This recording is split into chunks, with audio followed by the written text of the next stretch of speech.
So hi guys, welcome back to my to videos. तो इस video में दोस्तों डिस्कस करने वाले हैं यहाँ पर कुछ इंपॉर्टेंट कंपनीज को और उनसे रिलेटेड कुछ इंपॉर्टेंट अपडेट्स हैं जिसकी बात करेंगे इस वीडियो में।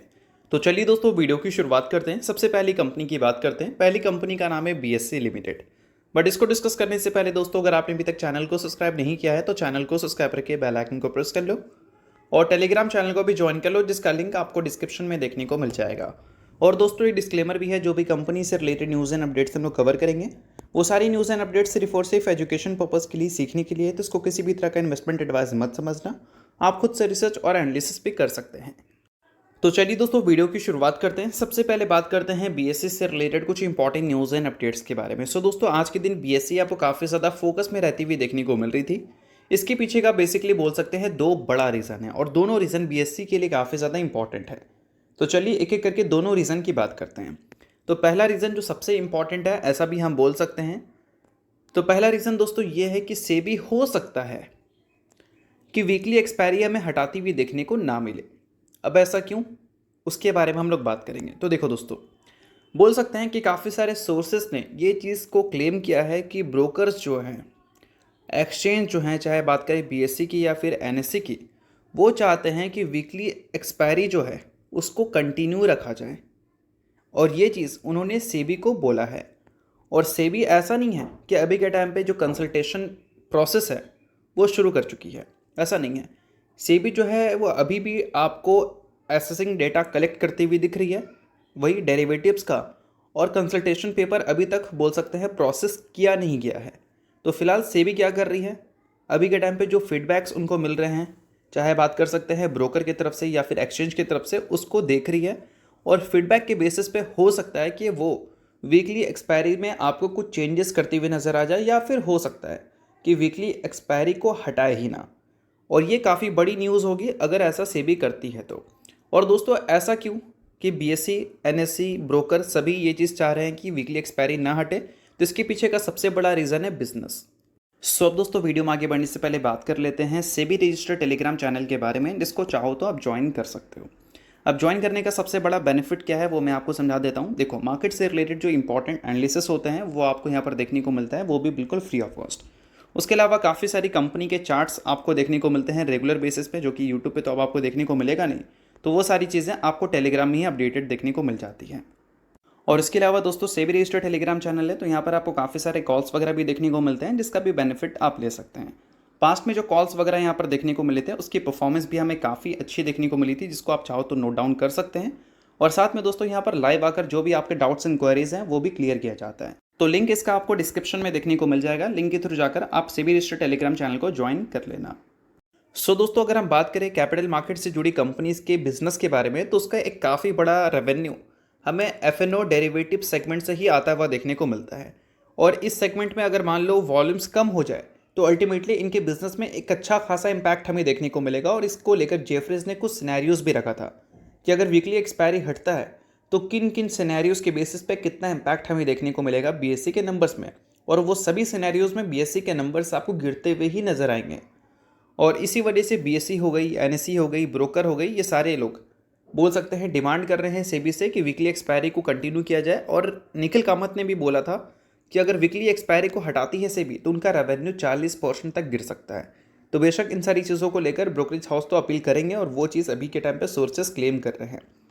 अब इन सारी चीज़ों के बाद दोस्तों बात करें कुछ और न्यूज़ के बारे में, तो न्यूज़ हमें सुनने को मिल रहा है गोल्डमैन सैच की तरफ से, जिसमें उन्होंने बताया है कि एनएससी काफ़ी एग्रेसिव है अपने मार्केट शेयर को रिकवर करने के लिए, जो कि उन्होंने खोया था जब उनकी एक्सपायरी बदल दी गई थी बीएससी से। और बीएससी के पास जो मार्केट शेयर किया था उसको वापस से लेने के लिए एनएससी थोड़ी सी एग्रेसिव नज़र आ रही है। बट इन सारी चीज़ों के बावजूद भी गोल्डमैन सैच का ओपिनियन ये है कि 2027 और 26 तक बीएससी का जो मार्केट शेयर है करंट लेवल से वो हमें बढ़ता हुआ नजर आएगा। अभी के टाइम पे 27% का मार्केट शेयर बीएससी ओन करती है, वो 2026-27 तक जुलाई से मार्च के बीच में हमें 40% के लेवल तक जाता हुआ नज़र आ सकता है। ऐसा यहाँ पर गोल्डमैन सैच की प्रिडिक्शन है बीएससी के मार्केट शेयर को लेकर। अब देखते हैं कि ये सारी चीज़ें होंगी या नहीं, बट अभी के टाइम पे जो चीज़ें आ रही हैं न्यूज़ के ज़रिए, रिपोर्ट के ज़रिए, वो मैं आपको बता रहा हूँ। बाकी इन सारी चीज़ों को सिर्फ आप एजुकेशन पर्पज़ की तरह ले सकते हैं, किसी भी तरह का ये रिकमेंडेशन नहीं है। अब इसके अलावा दोस्तों बात करते हैं अगली कंपनी के बारे में। सो अगली कंपनी का नाम है CDSL यानी कि central depository services India limited. So दोस्तों आज के दिन भी ये कंपनी आपको काफ़ी ज़्यादा फोकस में रहती हुई देखने को मिली थी। फोकस में रहने का सेम रीज़न है जो हमें BSE को फोकस में रखता हुआ दिखा था, ब्रोकर्स को फोकस में रखता हुआ दिखा था कि ब्रोकर और एक्सचेंज दोनों चाह रहे हैं कि वीकली एक्सपायरी को कंटिन्यू रखा जाए। अब आप सोचोगे कि CDSL को तो इससे कोई मतलब नहीं है, FNO से तो कंपनी कुछ कमाती नहीं है, तो बिल्कुल सही बात है। बट जब वीकली एक्सपायरी हटने की बात हो रही थी तो इसका इम्पैक्ट हमें CDSL में भी अच्छा खासा देखने को मिल रहा था। और अभी रिसेंट टाइम्स में देखोगे तो CDSL की जो परफॉर्मेंस है वो कुछ खास अच्छी देखने को मिली नहीं है 52 वीक हाई से। अगर देखोगे तो 20.6% का गिरावट इस कंपनी में दिखेगा।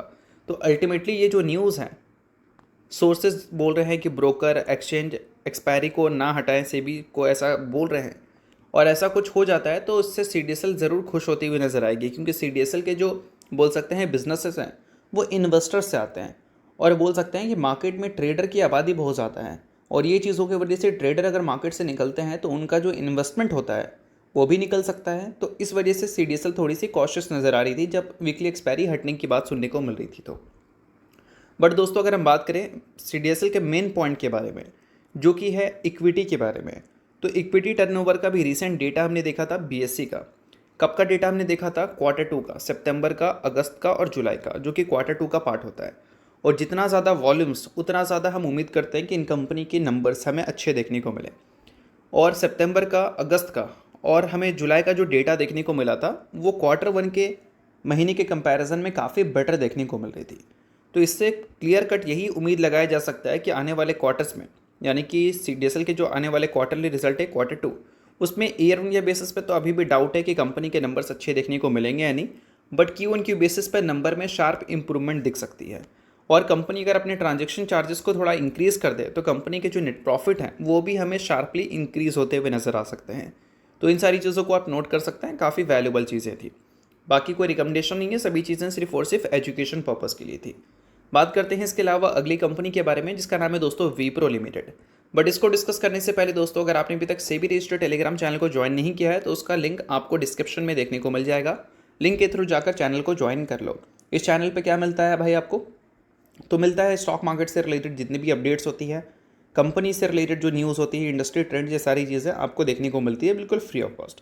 और सेबी रजिस्टर्ड टेलीग्राम चैनल है तो इनके कॉल्स वगैरह भी दिखते हैं, जिसको भी चाहो तो आप चेकआउट कर सकते हैं। सभी चीज़ें बिल्कुल फ्री ऑफ कॉस्ट आपको देखने को मिल जाता है। तो चलिए अब बात करते हैं वापस से विप्रो के बारे में।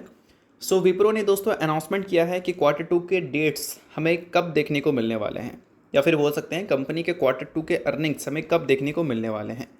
तो देखो दोस्तों, कंपनी ने बताया कि थर्सडे 16 अक्टूबर को कंपनी बोर्ड मीटिंग कंडक्ट करेगी। उसी दिन कंपनी का स्टैंड अलोन और कंसोलिडेटेड फाइनेंशियल रिजल्ट हमें देखने को मिलेगा Q2 का। अब Q2 के डेट्स तो कंपनी ने रिलीज़ कर दिया भाई, तो Q2 के अर्निंग्स की बात कर लेते हैं कि अर्निंग्स को लेकर एक्सपेक्टेशंस क्या है। तो देखो, कोटक इंस्टीट्यूशनल इक्विटीज़ ने हमारे इंडियन IT सर्विसेज से कुछ बड़ी एक्सपेक्टेशन नहीं रखी है इस Q2 FY26 में, बट फिर भी बताया गया है कि जो सिक्वेंशियल ग्रोथ है यानी कि Q1Q बेसिस पे वो 0.2% से लेकर 6% तक हमें देखने को मिल सकती है सभी कंपनीज़ में।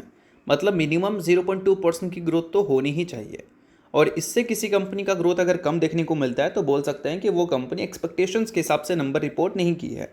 और जो 6% से ऊपर का ग्रोथ रिपोर्ट करते हैं तो बोल सकते हैं कि वो कंपनी बहुत अच्छा नंबर रिपोर्ट की है Q1Q बेसिस पे। ठीक है। और इसके अलावा दोस्तों यहाँ पर ये भी बताया गया है कि डील जो है वो बोल सकते हैं एज एक्सपेक्टेड हमें स्ट्रॉन्ग ही देखने को मिल सकता है इस Q2 में। और उसके अलावा बताया गया है और भी काफ़ी सारी चीज़ें, लाइक अगर हम बात करें रुपीज़ डिप्रिशिएशन, तो ये सारी चीज़ें जो है वो बोल सकते हैं कंपनी के जो मार्जिन्स हैं उसको सपोर्ट करने का काम करता हुआ दिखेगा ये सारी चीज़ें। तो इन सारी चीज़ों को आप नोट कर सकते हैं। बाकी इसके अलावा थोड़ा EPS एक्सपेक्टेशंस भी यहाँ पर रिलीज़ की गई हैं, जो कि आप नोट कर सकते हैं। EPS 0% से लेकर 3% तक कट किया गया है 2026 के लिए, और 2028 तक की अगर हम बात करें तो 2% से लेकर 9% तक हमें देखने को मिल रही है। क्यों? क्योंकि H1B वीज़ा की जो फीस हाइक हुई हैं उस वजह से। इससे क्या है कि मार्जिन्स कंपनी के रिड्यूस होंगे, क्योंकि कंपनी के हायरिंग कॉस्ट इंक्रीज़ हो जाएंगे इस वजह से। तो बाकी ये सारी चीज़ें सिर्फ एजुकेशन पर्पज़ के लिए, मैं आपको किसी भी तरह का रिकमेंडेशन नहीं दे रहा हूँ, तो इस चीज़ को ध्यान में रखना। तो चलिए अब बात करते हैं अगली कंपनी के बारे में, जिसने रिसेंटली 2:1 के रेशो में बोनस की अनाउंसमेंट की थी, जिसका एक्स डेट कंपनी का कल का दिन का है। अब ये कंपनी कौन सी है भाई? तो कंपनी का नाम है जकारिया फैब्रिक्स लिमिटेड। सो अगर आप इस कंपनी के शेयर होल्डर हैं तो आप इस चीज़ को नोट कर सकते हैं, बाकी शेयर होल्डर नहीं है तो आप इग्नोर भी कर सकते हैं। न्यूज़ तो इस वजह से मैंने बता दिया, बाकी ये किसी भी तरह का रिकमेंडेशन नहीं है।